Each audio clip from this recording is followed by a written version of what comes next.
quelque part, au cœur des terres tempérées, un hangar solitaire. Il est immense, sa forme est singulière. À l'intérieur, notre silhouette en combinaison blanche s'affaire dans un laboratoire improvisé. Dose, mélange, transfert, stock, écoutez. L'une des silhouettes arpente l'espace et arrose le béton de couleur. Bienvenue dans la cuisine de Florent Dans cette série de vidéos, on se glisse dans l'atelier des artistes pour découvrir la cuisine de l'art et le processus de création de chacun et chacune. Mais il se trouve que l'atelier de Florent est nomade, car chacune de ses œuvres est construite par un site spécifique et réalisée in situ. On l'a donc rejointe à quelques dizaines de kilomètres de Charbon, Cotentin, où elle passait 3 semaines à peindre le sol de ce grand hangar. Le hangar a une longue histoire derrière. Il a été construit pendant la Première Guerre mondiale pour abriter les dirigeables de l'armée française. Plus tard, il a été occupé par l'armée Navy et les débarqueurs américains. Il a servi à réparer des machines et enfermer des prisonniers, puis à concevoir des armes nucléaires françaises. Pour ce lieu hanté par la violence, le directeur de Normandie impressionniste, Philippe Cattel, a choisi l'une des artistes françaises les plus lumineuses. Avant de rencontrer Florent Moscovici, je savais déjà que pour concevoir ses œuvres, l'artiste tient nullement le lieu qu'elle parle. C'est-à-dire son document sur son dessin.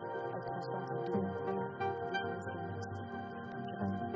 J'ai interrompu les allers-retours de l'artiste pour le hangar à dirigeable quelques instants pour lui demander ce qui avait déterminé sa recherche pour concevoir cette gigantesque pièce qui reste au-dessus du sol pour la intituler Groupe.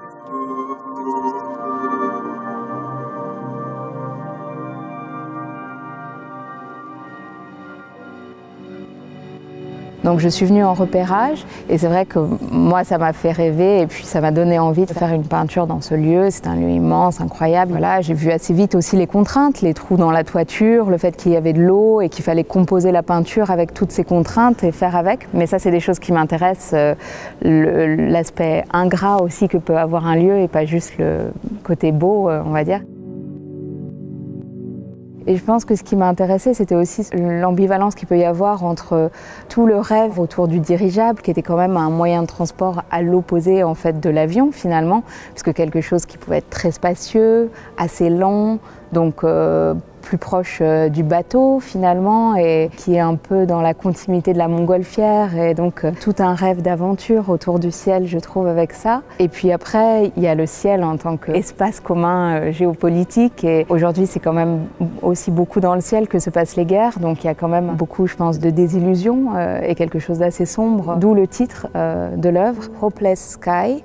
Et en même temps j'avais envie oui, qu'il y ait un lien au paysage, un rapport à l'extérieur et peut-être un contraste entre le titre et puis cette peinture faite à la chaux. Et la chaux, c'est quand même une peinture très très lumineuse, donc il y a quelque chose qui peut donner de l'espoir dans le sens où si on parle du ciel d'une manière juste esthétique, c'est toujours une expérience assez belle en fait.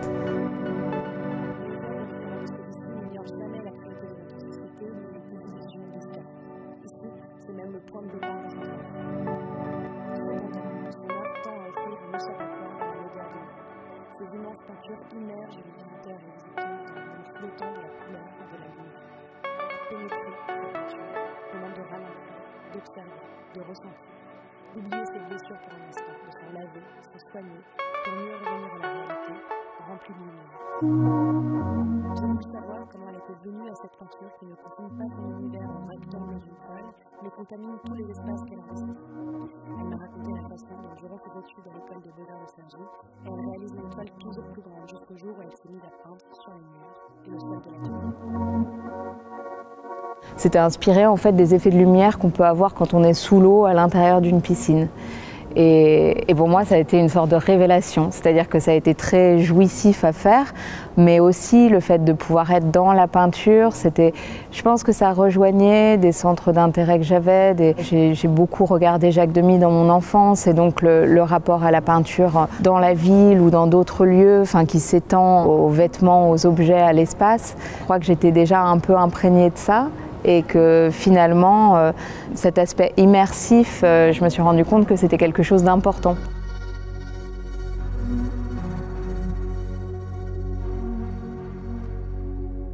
J'ai apprécié que Florent Moscovici cite le monde enchanteur de Jacques Demy alors qu'on était à quelques kilomètres de Cherbourg.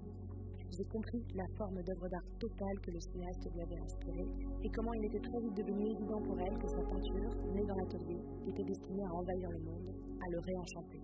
Une étude anglaise du Science Museum Group a déterminé que depuis le début de l'industrialisation et surtout depuis la fin des Trente Glorieuses, la couleur disparaît de notre monde.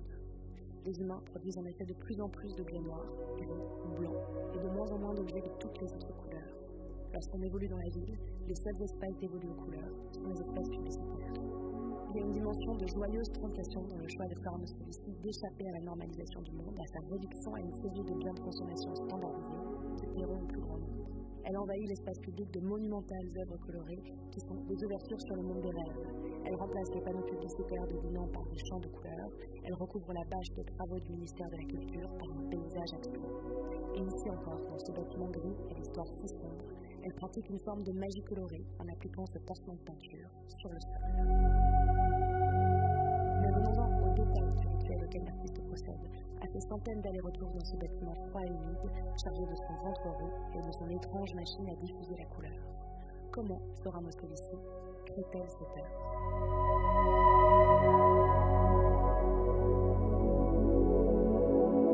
Alors j'ai travaillé avec une équipe de 3 personnes, donc on était 4 au total, ce qui n'était pas de trop. Le hangar c'est 8000 m². Donc en fait il y a énormément de déplacements.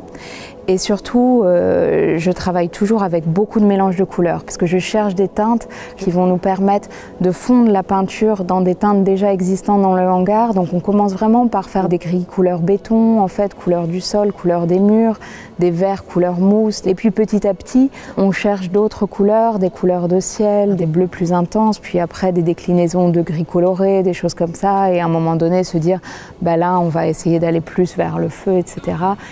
Mais à chaque fois, l'idée, c'est d'avoir beaucoup de transitions de façon à ce que tout puisse être lié.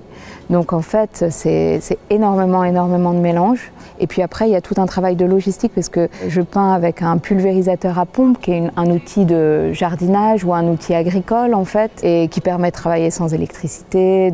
Voilà, il y a une certaine légèreté, mais ça nécessite des allers-retours, etc. Et puis du remplissage. Enfin, donc il y a toutes ces actions collectives permettent d'arriver à faire cette peinture. On a donc laissé Flora et son équipe continuer cette course contre la montre pour achever Hopeless Skies en 3 semaines avant le vernissage. Et nous sommes revenus au hangar à Collegial quelques jours plus tard pour découvrir l'œuvre achevée.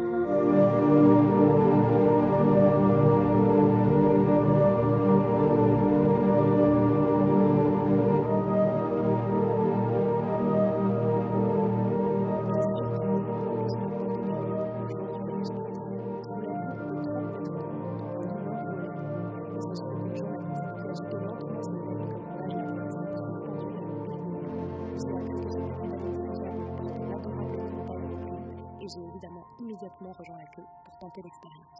Quand on voit dans les rouges, il y a d'abord un verre rouge, suivi d'une acclimatation étonnamment rapide à ce nouveau milieu. L'air, le plaisir de se laisser porter, d'oublier la gravité, entre les sens superbes. L'œuvre de Flora Moscovici a toute cette dimension enchanteresse de mon aéroplane. C'est un renversement magnifique, les humains dans l'air, le ciel superbe.